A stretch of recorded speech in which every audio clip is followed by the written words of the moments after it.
mati untuk hukum Taurat. Refleksi pagi 2081. Apa maksudnya Rasul Paulus telah mati untuk hukum Taurat? Mari simak Galatia 2 ayat 19a. Sebab aku telah mati oleh hukum Taurat untuk hukum Taurat, supaya aku hidup untuk Allah. Saudara-saudara, untuk dapat dikenan Allah, seorang harus melakukan semua ketentuan hukum Taurat tanpa bercacat.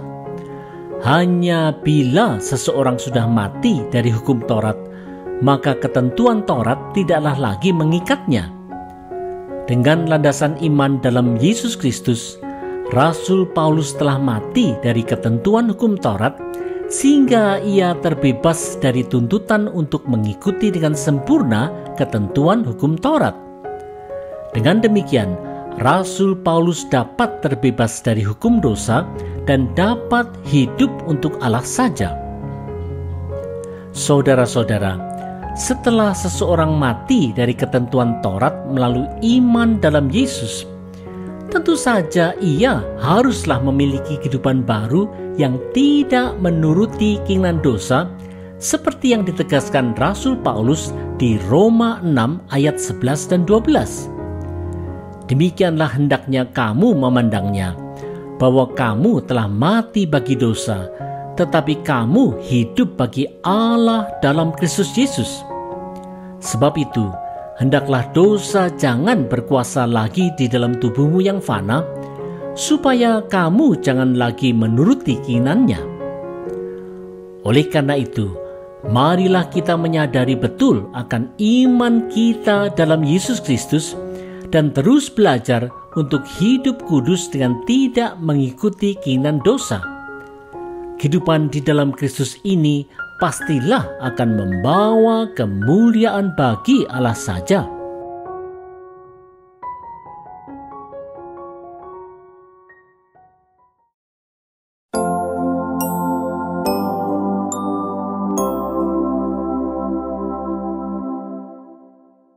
Ciptaan baru dalam Kristus. Refleksi pagi 2082. Perubahan besar apa yang terjadi dalam hidup Rasul Paulus sejak ia percaya Kristus? Mari simak Galatia 2 ayat 19b dan 20. Aku telah disalibkan dengan Kristus, namun aku hidup.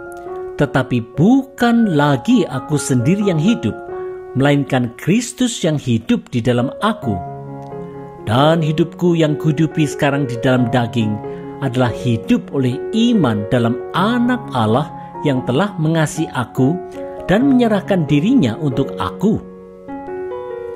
Saudara-saudara, Rasul Paulus menyadari betul bahwa dirinya secara rohani telah mati dari hukum dosa sejak ia percaya Kristus. Melalui iman dalam Kristus, ia telah dihidupkan dalam Kristus, Sang Anak Allah. Perubahan besar inilah yang terjadi juga pada diri setiap orang percaya. Saudara-saudara, sebagai orang percaya, kita adalah ciptaan baru karena iman dalam Kristus, sejalan dengan 2 Korintus 5 ayat 17. Jadi, siapa yang ada di dalam Kristus, ia adalah ciptaan baru. Yang lama sudah berlalu, sesungguhnya yang baru sudah datang. Ini hanya bisa terjadi karena Allah sangat mengasihi manusia, sehingga Allah mengutus anaknya untuk menjadi manusia demi menebus dosa-dosa kita. Sewaktu kita percaya Kristus, kita terbebas dari hukum dosa karena kita sudah dianggap mati di salib bersama Kristus dan kemudian dibangkitkan bersama Kristus sebagai ciptaan baru. Karena itu, jangan kita kembali ke kehidupan lama kita. Mari jalani hidup baru dalam ketaatan kepada Kristus.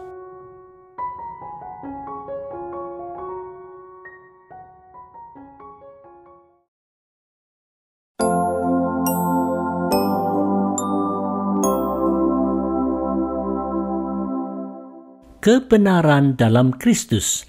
Refleksi Pagi 2083. Apa yang disampaikan Rasul Paulus tentang kasih karunia Allah yang diberikan melalui iman dalam Yesus Kristus? Mari lihat Galatia 2 ayat 21. Aku tidak menolak kasih karunia Allah, sebab sekiranya ada kebenaran oleh hukum Taurat, maka sia-sialah kematian Kristus.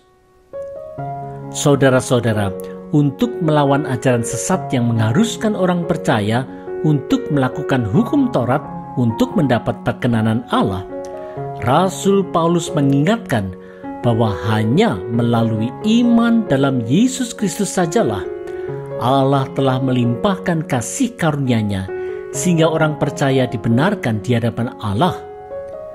Bila memang ada pembenaran oleh hukum Taurat, maka sia-sialah penderitaan dan kematian Kristus di kayu salib. Saudara-saudara, kebenaran di hadapan Allah hanyalah didapatkan melalui iman dalam Yesus Kristus saja dan bukan dalam melakukan hukum Taurat. Hal ini terjadi karena Kristus adalah kegenapan dari hukum Taurat seperti yang disampaikan di Roma 10 ayat 4. Sebab Kristus adalah kegenapan hukum Taurat, sehingga kebenaran diperoleh tiap-tiap orang yang percaya. Dengan demikian, bila seseorang beriman dalam Kristus, maka di mata Allah tuntutan Taurat telah digenapi dan manusia terbebas dari hukum dosa yang mematikan. Oleh karena itu, marilah kita perteguh iman kita di dalam Yesus Kristus Tuhan kita. Marilah kita syukuri kebenaran yang telah dikaruniakan Allah melalui penebusan Yesus Kristus di kayu salib.